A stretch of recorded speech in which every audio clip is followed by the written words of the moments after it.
A kiss might be a catalytic agent of a higher spiritual communion.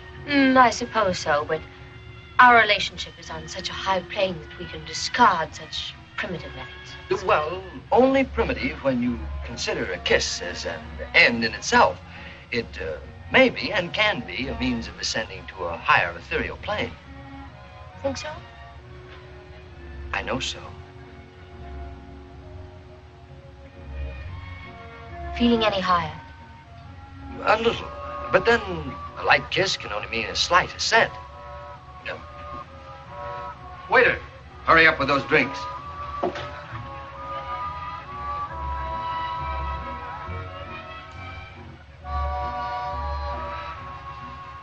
Well? Just passing the moon. You? I can hear the celestial harps playing Rachmaninoff's prelude. 2 Scotch old-fashions. 16 standard swin tea. Waiter, the check. How about dinner? My apartment. Well, I thought you liked it here. Oh, it's all right, but I'd like to be alone with you for once so that we could talk. What do you say? Well, I don't want to put you to so much trouble. You're afraid to come to my apartment, aren't you, Susan? No, why should I be afraid? Well, then how about it? You've never tasted my cooking. You know, I think I'm even a better cook than I am a writer. You've never tasted steak like my steak. I brought it on the flat top of the stove.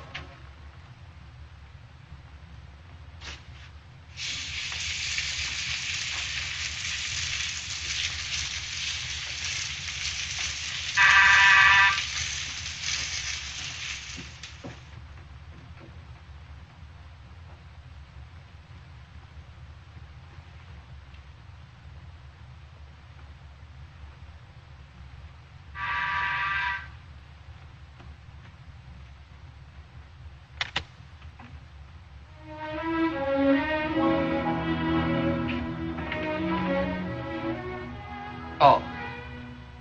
How do you do? Hi. I'm Mike Ward.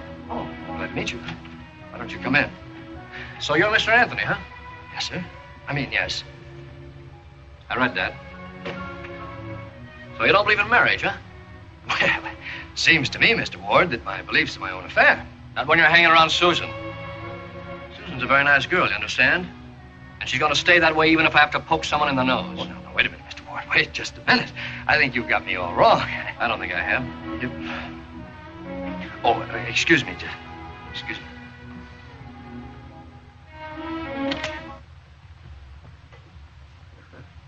Well. All set up for Little Red Riding Hood, huh? You know, it's a good thing Susan doesn't go in for parties like this. Yes, isn't it? Now, if you'll excuse me, Mr. Ward, wait a minute. Even you wouldn't squirt perfume around the room, would you, Mr. Anthony?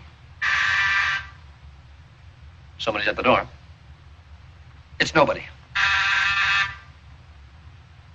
It's somebody. Yeah, but somebody's nobody. They're always buzzing a bell. Kids, you know, like to ring doorbells. Mr. Ward, Oh, hello, Roger. Oh, Mike. Hello, Anthony. Glad to see you. Well, Mike, glad to see you. Well, I didn't know you two knew each other. Well, know him? Well, of course I know him. I was expecting you, wasn't I? Yeah. Well, sorry, Mr. Ward, that there isn't enough for you, but you understand some other time, eh? No, I don't quite get this. Oh, come along, Roger, will you? I'd like to show you the stakes. Pardon me for not showing you out, Mr. Ward. You're Roger Burton, aren't you? I thought you were. How do you do? My name's Bill Anthony. Glad to know you. Look, will you help get rid of that guy for me? Well, you afraid it would make trouble if he finds out Susan's coming here? How'd you know she was coming here? The maid. I should have guessed it. Look, I can explain everything to you, Mr. Burton. You're a sensible man, but that lug out there, he's out to murder. Oh, help me, will you? That door lead to the hall? Yes. Hey! Somebody at the door. Stop.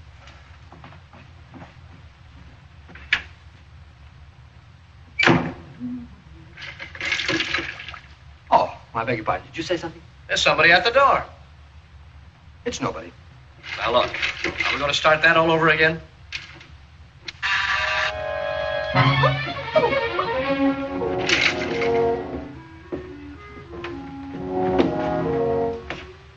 See, what'd I tell you? It's nobody.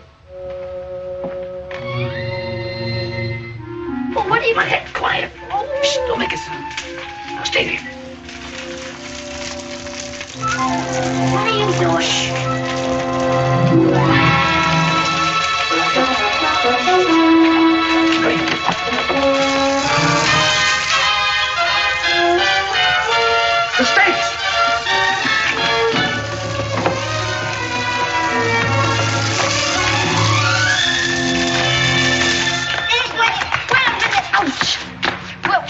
What's the matter? I'm trying to avert a tragedy. What do you mean, tragedy? Mike, he's on the warpath. If you show up, there'll be a murder.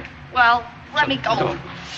What's it got to do with Mike anyway? Well, maybe he doesn't want to see you make a fool of yourself. Listen, I would appreciate it very much if you and Mike would get it into your heads that I am full-grown and in my right mind. You may be full-grown, but anyone who doesn't realize that Anthony guy is a phony just hasn't got any mind. Bill Anthony happens to have one of the most brilliant minds in the whole country. He'd be brilliant, all right, but he's a stinker. He's not a stinker. He's a decent, honorable man. Who doesn't believe in marriage. Why, he's been pushing you around for a couple of months, and you think he's in love with you. Well, why shouldn't he be? Has he ever mentioned the word marriage?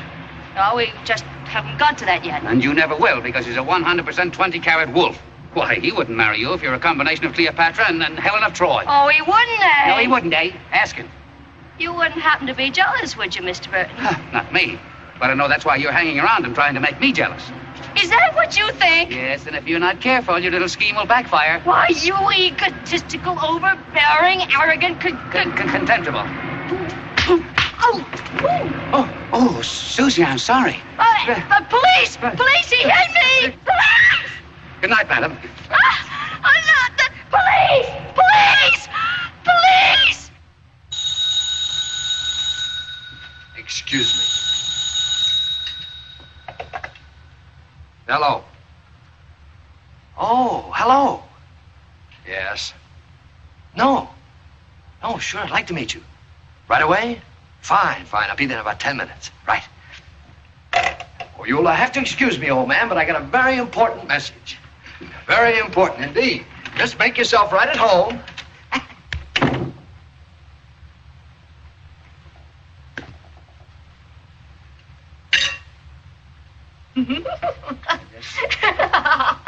Waiter, check, please. Stick, swing, stammered, skin, win, 12 soozles. That's perfect. Keep the change. Thanks, lady. I want a cigarette? Yes, sir. Do you want a light? Yes, sir. Bill, there's something I want to ask you. Yes, sir. You love me? Yes, sir. Come on, darling. We're going someplace. Yes, sir. Come on, up to Daisy.